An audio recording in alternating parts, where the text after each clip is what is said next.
बिस्मिल्लाहिर्रहमानिर्रहीम। आज 15 जून 2023 मुझे मुनीर नियाज़ी का वो शेर याद आ रहा था कि एक और दरिया का सामना था मुनीर, मैं एक दरिया के पार उतरा तो मैंने देखा। आज कराची में तूफ़ान की खबरें थी, लेकिन मालूम ये हुआ कि ये तूफ़ान तो टल गया, लेकिन कराची की मुस्तक़बिल की क़यादत के हवाले से एक तूफ़ान करवट ले रहा है। कराची में आज जैसे मैंने बताया इलेक्शन हुए और उस इलेक्शन में मुर्तज़ा वहाब पाकिस्तान पीपल्स पार्टी के 173 वोट लेकर कामयाब हो गए। हाफिज़ नईमुर रहमान साहब जमात इस्लामी के, उन्होंने 162 वोट लिए। यूँ 9 वोट का फ़र्क था। होने को तो ये एक शानदार फतह होनी चाहिए पाकिस्तान पीपल्स पार्टी की, लेकिन ये बात इतनी सादा नहीं है।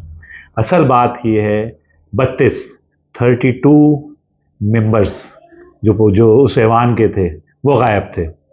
ये इतना बड़ा सवालिया निशान है जो इस पूरे इलेक्शन को मशकूक बना रहा है, और अगले कई साल तक हम इसकी नहुसत के असरात अहले कराची भुगतते रहेंगे। यहाँ $बिलियन क्वेश्चन ये है कि ये 32 लोग कौन थे, कहाँ से आए थे, कहाँ चले गए, ये सबसे अहम सवाल है। इसमें मैं आपको एक हफ़्ते पहले तकरीबन ले जाता हूँ, तकरीबन 5-6 रोज़ पहले एक प्रेस कॉन्फ्रेंस किसी नामालूम मकाम से मुनक़िद हुई, जिसको सिर्फ एक सिंगल रिपोर्टर ने कवर किया। ये एक नौजवान सिंगल रिपोर्टर है जिसका नाम अब्दुल वली है, और इसके बारे में फेसबुक पर, सोशल मीडिया पर तस्वीर इसकी मौजूद हैं कि ये पीपल्स पार्टी का बहुत चहीता है। नामालूम मकाम से ये प्रेस कॉन्फ्रेंस हुई और 32 लोगों ने ये दावा किया जिनका ताल्लुक़ पाकिस्तान तहरीक इंसाफ से था, और वाज़ेह रहे कि पाकिस्तान तहरीक इंसाफ इस पूरे प्रोसेस में हाफिज़ नईमुर रहमान की हिमायत कर रही थी। तो इन 32 लोगों ने ये ऐलान किया कि हम अपने चेयरमैन इमरान खान की बात नहीं मानेंगे और हम हाफिज़ नईमुर रहमान को वोट नहीं देंगे। यहाँ से कहानी आगे चलती है। पहले तो इस नामालूम मकाम से किसी प्रेस कॉन्फ्रेंस का होना ही मशकूक था। दूसरी बात ये कि उस दिन से पीपल्स पार्टी के लोगों ने ये राग गाना शुरू कर दिया कि 32 लोग जो हैं वो जमात को वोट नहीं डालना चाहते, वो जमात से नाराज़ हैं। तीसरी तरफ जमात इस्लामी ने भी ये इल्ज़ाम लगाया कि डिफेंस के किसी नामालूम मकाम पर 32 लोगों को रखा गया है और उनकी वफादारियां तब्दील करने की कोशिशें की जा रही हैं। इस हवाले से कराची शहर में कई वीडियोज़ भी आई, कई वाक़यात हुए जिसमें PTI के चेयरमैन को उठाया जा रहा है, उनके ऊपर मुकदमात बनाए जा रहे हैं। यानी 9 मई का वाक़े के कई दिन गुजरने के बाद वो लोग आराम से घूम रहे थे, लेकिन जिन लोगों ने हाफिज़ नईम की हिमायत का सोचा था उनके ऊपर मुकदमात बनाकर उनकी वफादारियां तब्दील की जा रही हैं। और आज बिल्ली थैले से यूं बाहर आई कि यही 32 लोग जो हैं वो ऐवान की कार्रवाई का हिस्सा नहीं बने, और यूं बड़े आसानी के साथ, बहुत ही तरीक़े से, बहुत ही मक्कारी के साथ जमात इस्लामी को उसकी फतह से महरूम कर दिया गया और मुर्तज़ा वहाब साहब मेयर मुंतखब हो गए। आज इत्तेफाक से जो टाइम मेरा आर्ट्स काउंसिल में गुजरा, वहाँ मेरी मुलाकात जमात इस्लामी के दोस्तों से भी हुई, पीपल्स पार्टी के दोस्तों से भी मुझे बहुत अच्छे ताल्लुकात हैं, वहाँ उनसे भी मुलाकात का मौका मिला, और पाकिस्तान तहरीक इंसाफ के कुछ लोगों से भी मुलाकात रही। इस पूरी यानी मुहिम के दौरान तकरीबन 2-2.5 घंटे मैं वहाँ रहा। तो इस दौरान कुछ नुकात मैंने कंसीव किए, उनसे गुफ्तगू के ज़रिए भी और माहौल को देख कर भी। वो नुकात मैं आपके सामने शेयर करना चाहता हूँ। अच्छा, इसमें पहली बात तो ये है कि भाई जमहूरियत जो है वो सिर्फ इलेक्शन में वोट डालने का नाम नहीं है, सिर्फ बैलेट बॉक्स में वोट डालकर वोट गिनती करने का नाम नहीं है। इलेक्शन एक पूरे प्रोसेस का नाम है, एक पूरे रवैये का नाम है, एक मुकम्मल रिवायात का नाम है। इस तरीके से 30-32 लोगों को किसी ऐवान से गायब कर देना आपके पूरे अमल को मशकूक बना देता है। मैं आपको इसके कुछ मिसालें दूंगा। ये पहली दफ़ा नहीं हुआ पाकिस्तान में ये ड्रामा कई बार हो चुका है, और मज़े की बात यह है कि ख़ुद पाकिस्तान पीपल्स पार्टी इसका शिकार रही है। मैं आपको मिसाल दूं कि पीछे ले जाऊं आपको, तो तकरीबन गालिबन मुशर्रफ साहब के दौर की बात है कि पाकिस्तान पीपल्स पार्टी सिंध की वाहिद अक्सरियती पार्टी बनकर उभरी थी। लेकिन जो ड्रामा आज हम कराची में देख रहे हैं, एग्जैक्टली यही ड्रामा हमने सिंध में होते देखा।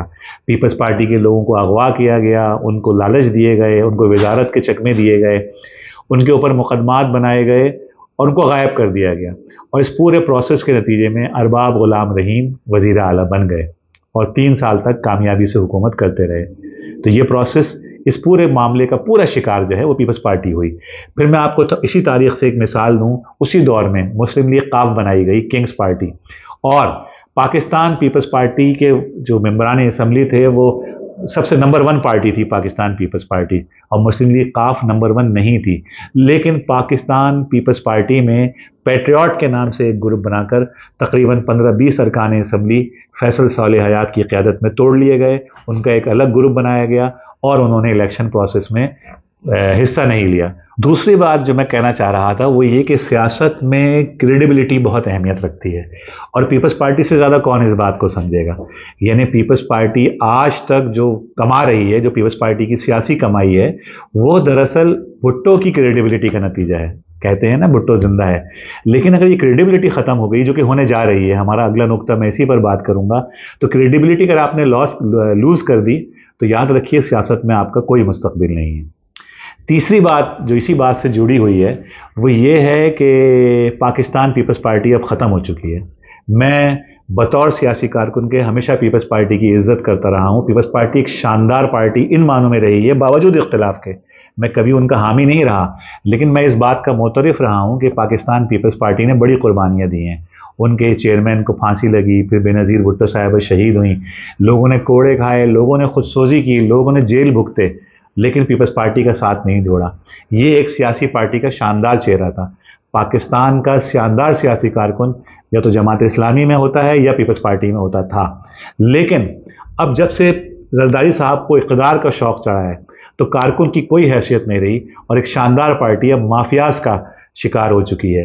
अब पीपल्स पार्टी में आपको तरह तरह की माफियाज मिलेंगी, बहुत छोटे लेवल पे। आपको शहर में पार्किंग करते हुए लोग नजर आएंगे, आपको ज़मीन पर कब्जा ग्रुप नजर आएंगे, आपको नौकरियां बेचते हुए लोग नजर आएंगे, आपको पानी बेचते हुए लोग नजर आएंगे, आपको टैंकर माफिया नजर आएगी, आपको अजीब अजीब तरह के कब्जा ग्रुप नजर आएंगे। ये सब अब पीपल्स पार्टी का हिस्सा है और पीपल्स पार्टी की क़ुव्वत है।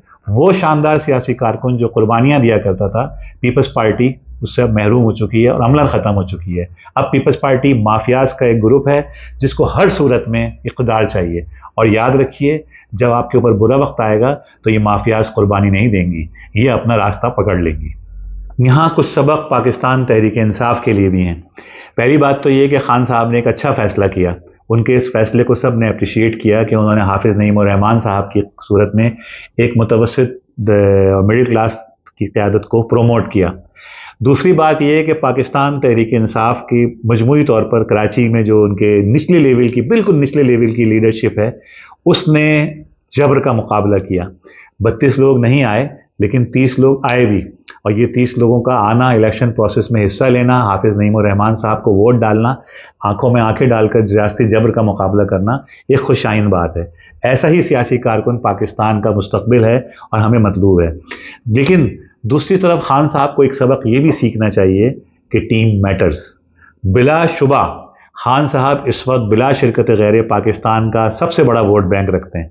मेरे हिसाब से 60-70% नशिस्तें उनकी हैं, वो लोग उनके साथ हैं। लेकिन खान साहब और उनकी इस वोटर के दरमियान कोई टीम नहीं है। खान साहब की सारी सफ़े अव्वल की क़यादत, सफ़े दोम की क़यादत, तीसरे दर्जे की क़यादत सब तितर-बितर हो चुकी हैं, और उसकी वजह यह है कि खान साहब ने जब उनको मौका मिला तो इन चीज़ों पर तवज्जो नहीं दी। तो खान साहब को आइंदा अगर मौका मिले, वल्लाह आलम मिलता ही नहीं मिलता, लेकिन खान साहब को ये बात ज़रूर सोचनी चाहिए। एक बात और मैं अर्ज़ करूँगा, और वो ये कि इस हवाले से जमात इस्लामी की जद्दोजहद है।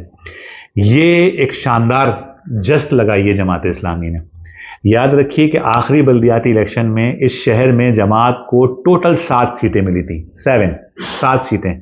लेकिन आज जमात इस्लामी हाफिज़ नईमुर रहमान साहब की क़यादत में एक लंबी छलांग मारकर 87 सीटें हासिल कर पाई है, और 87 सीटों से ज़्यादा अहम बात यह है कि 5 लाख वोट जमात इस्लामी ने गेन किए हैं। ये एक बहुत ज़बरदस्त सियासी जद्दोजहद है। ये वही शहर है कि जहाँ से प्रोफेसर गफूर अहमद साहब, नेमतुल्लाह खान एडवोकेट साहब, सैयद मुनव्वर हसन साहब और अब्दुल सत्तार अफगानी साहब जैसे लोगों की जैसे हैवी वेट्स की ज़मानतें ज़ब्त हुई थी। लेकिन आज ये शहर हाफिज़ नईमुर रहमान साहब के साथ खड़ा है। इस रिज़ल्ट से कतई नज़र ये बात सबको पता है कि सबसे ज़्यादा वोट भी उनके हैं, सबसे ज़्यादा काउंसलर्स भी उनके हैं, और चेयरमैन भी सबसे ज़्यादा उन्हीं के मुंतखब होते अगर इलेक्शन ठीक तरीके से मुनक़िद होते। लेकिन बहरहाल ہم بجائے اس کے کہ زیادہ کوسنے دیں، ہم یہ بات ضرور کریں گے کہ یہ ایک پولیٹیکل پارٹی کی شاندار پولیٹیکل جدوجہد تھی۔ ایک اور چیز یہ ہے کہ حافظ صاحب نے جس طرح مہم چلائی ہے اس کو دیکھ کے مجھے رشک آتا ہے، یعنی بالکل ایشو بیس سیاست، اس کے اندر ہر جگہ حافظ صاحب کا پہنچنا، محنت، لوگوں کو بیدار کرنا، لوگوں کو جگانا، تیز ہو جدوجہد تیز ہو، ایسے سلوگن لوگوں کے منہ میں ڈالنا، ایک بالکل پازیٹیو سی اور صاف ستھری سیاسی جدوجہد حافظ صاحب نے کی۔ اور پتہ نہیں کیوں مجھے ایسا لگتا ہے، یہ میری پیشگوئی نہ سمجھیے گا آپ، لیکن میرا خیال ہے کہ کراچی میں قائد حزب اختلاف حافظ نعیم الرحمان صاحب میئر کراچی حافظ نعیم الرحمان سے زیادہ خطرناک ثابت ہوں گے، اور یہ لوگوں کو بہت جلدی پتہ لگ جائے گا۔ اب اہم ترین سوال یہ ہے کہ اب کیا ہوگا، واٹ نیکسٹ؟ صورتحال یہ ہے کہ ایک سینیریو یہ بنتا ہے کہ عوام میں شدید مایوسی کی لہر پیدا ہوگی۔ جس شہر میں 9 لاکھ ووٹر کے مقابلے میں 3 لاکھ ووٹ لینے والا، اور وہ بھی مینوپولیٹنگ کے ذریعے، وہ بھی لسٹوں میں گڑبڑ کے ذریعے، وہ بھی انتخابی مشینری کو استعمال کر کے، جب 3 لاکھ ووٹ لینے والا میئر کراچی منتخب ہو جائے گا تو اس کے نتیجے میں مایوسی پھیلنی تو لازمی ہے۔ لوگوں کا شکوہ یہ بھی ہے کہ کراچی میں تو پیپلز پارٹی پچھلے 15 سال سے بلا شرکت غیر اقتدار میں ہے، لیکن صورتحال یہ ہے کہ پیپلز پارٹی نے بلدیہ کراچی کے دفتر میں یہ اجلاس اس لیے منعقد نہیں کیا، اور اس کو اس لیے آرٹس کونسل میں شفٹ کیا کہ بلدیہ کراچی کے دفتر میں پانی بھر جائے گا۔ آپ ذرا سوچئے کتنی فضول وجہ ہے۔ اگر آپ یہ کام بھی کراچی میں نہیں کرا سکے کہ بلدیہ کراچی کے دفتر کو محفوظ رکھ سکتے ہیں، تو پھر آپ کی کیا کارکردگی رہی؟ تو اس حوالے سے کراچی کے عوام میں شدید مایوسی ہے، لیکن میں پیغام یہ دوں گا کہ آپ نے جس جدوجہد کا آغاز کیا ہے، آپ نے الیکشن کے نتیجے میں ایک پوری مڈل کلاس قیادت کو سامنے لائے ہیں، اس میں مایوسی کی کوئی بات نہیں ہے۔ اس جدوجہد کو جاری رکھیں، انشاءاللہ سورج ضرور طلوع ہوگا، اور کراچی سے نکلنے والا یہ سورج پورے ملک کو منور کرے گا۔ دوسری بات یہ کہ میں اسٹیبلشمنٹ سے مخاطب ہو کے یہ بات کہنا چاہتا ہوں کہ ساری دنیا میں الیکشن جو ہے وہ صورتحال کی بہتری کا باعث بنتے ہیں۔ پاکستان میں یہ کیا وجہ ہوتی ہے کہ ہر الیکشن جو ہے وہ بہت سارے نحوست کے مہیب سائے جو ہیں ہمارے اوپر مسلط ہونے لگتے ہیں؟